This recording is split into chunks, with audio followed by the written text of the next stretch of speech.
How's it going, everyone? Good evening.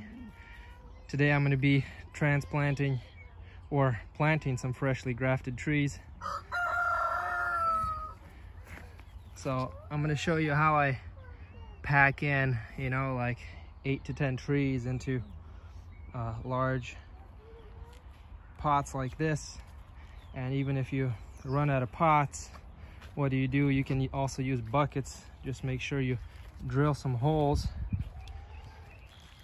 And I like to drill the holes a couple inches from the bottom on this side instead of the bottom up, because during the summer you don't have to put anything to catch the water, because during the summer it'll just flow right through and then you won't have enough time to water the whole thing. If it catches a little bit, then it has time to absorb back up. Otherwise it could be dry and you'll be watering it and it'll flow right through. So for the buckets, I'm putting about 8 trees per bucket. These are freshly grafted trees, all different varieties. So I'm going to show you how I'm going to do this right now.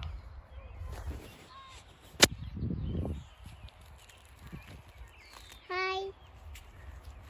Was it fancy?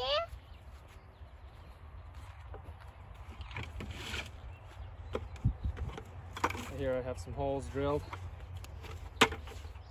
Put a little bit of dirt at the bottom. A couple inches of dirt, like that much.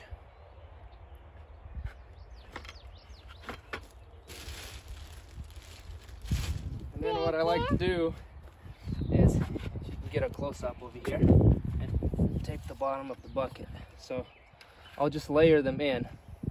So I'll maybe put like 2 trees, and then put a little bit of dirt, cover those roots, and then do 2 more, because the more the roots are stacked on each other, then the roots are sort of competing with each other. But if you layer them in, then they're sort of on different levels, and that'll help distribute the nutrients a little better between all the different trees that are all in the same pot. So if you don't have the space, the best thing to do would be to do 1 tree per pot. But if you have hundreds of trees and you don't have a permanent location where to put them yet, and you got to cram them in, well, what do? This is not the best way to do it, but if you have to, then you might as well cram them in. Do a couple more here. A little more dirt, 2 more. Now, just keep the dirt loose up until this point, and I'll show you why. So take a quick video straight down the middle. This is the last layer. I'm gonna cover them a little bit by hand, and then I'm gonna, see that? Top it off a little bit. Yeah. Now make sure it's still loose at this point. So what I'm gonna do is, the ones that are lower down, I don't want the stem to turn into rootstock down there. I kind of want the graft to begin, at least 6 inches above the ground. That way you have the full advantage of the rootstock. So I'm gonna just kind of level them out, the ones that were deeper up. Just carefully tug them out. This also helps spread the roots out even more. So now they're all at a similar level. And I'm gonna top it off a little bit more.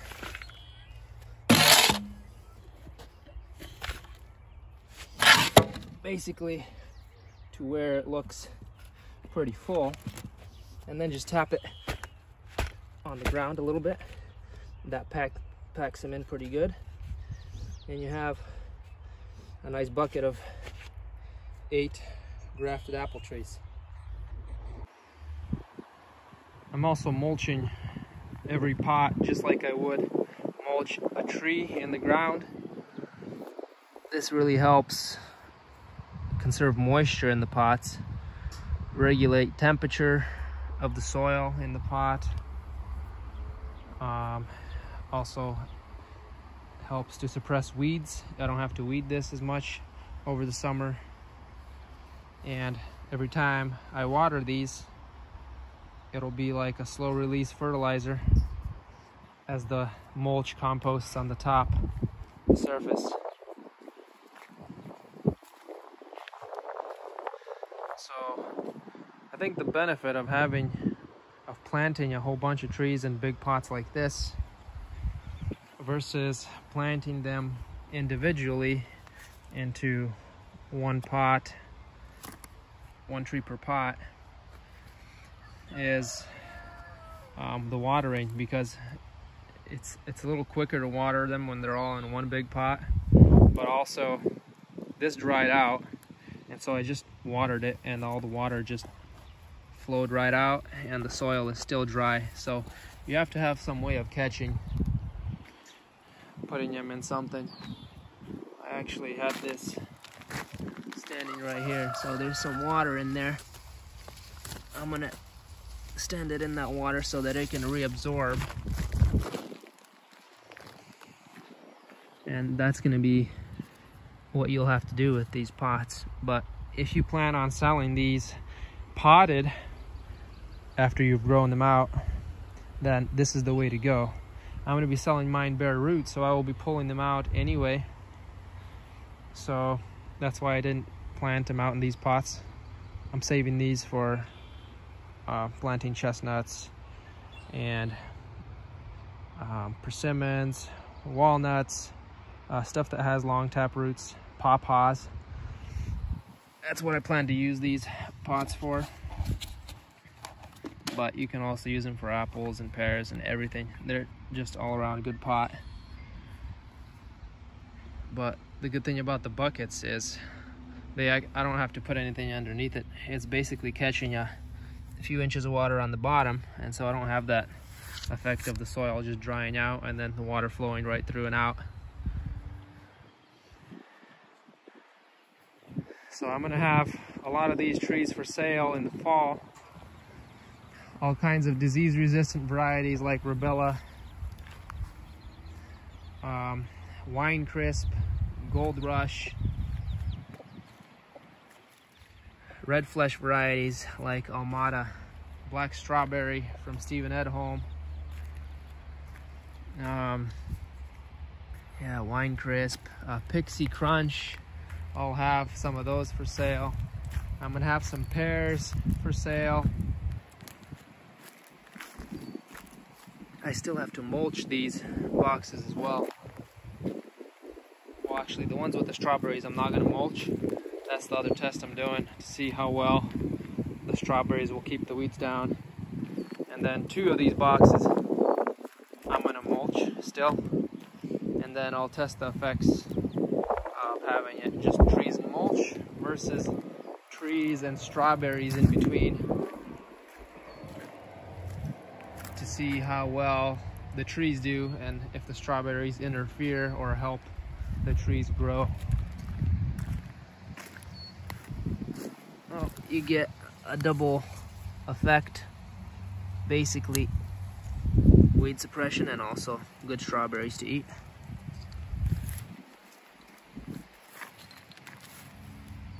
Oh yeah, that will be ripe soon. Yeah, the ones that I went through and I trained a little bit have took off. See, we went through and tipped these earlier, and now look how much they have grown.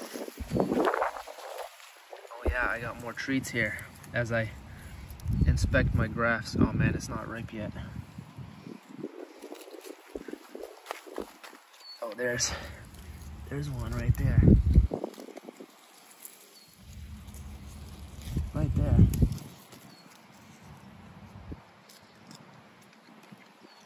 Of course, you want them redder than that, but normally you can't wait with the first strawberries coming in.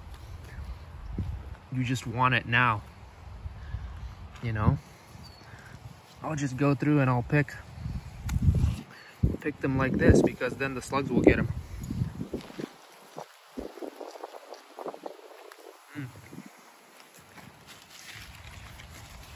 What's these red flesh varieties in here? Oh, that's Bahia Marissa. I'll probably sell 1 or 2 of those. Bahia Marissa. If anybody wants a Bahia Marissa, contact me in the fall. It's gonna be first come, first serve. The black strawberry is probably gonna be a little bit more of a on the pricey side, just because I'm still limited and I don't have enough wood to graft a whole bunch of them.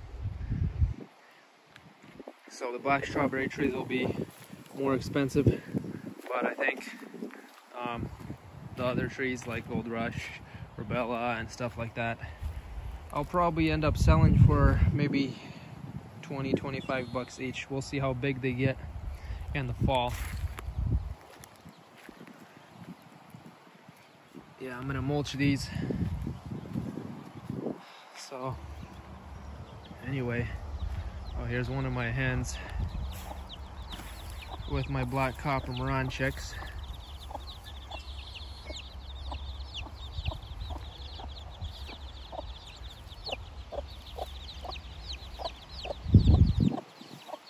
Thanks for watching, guys, and have a good evening.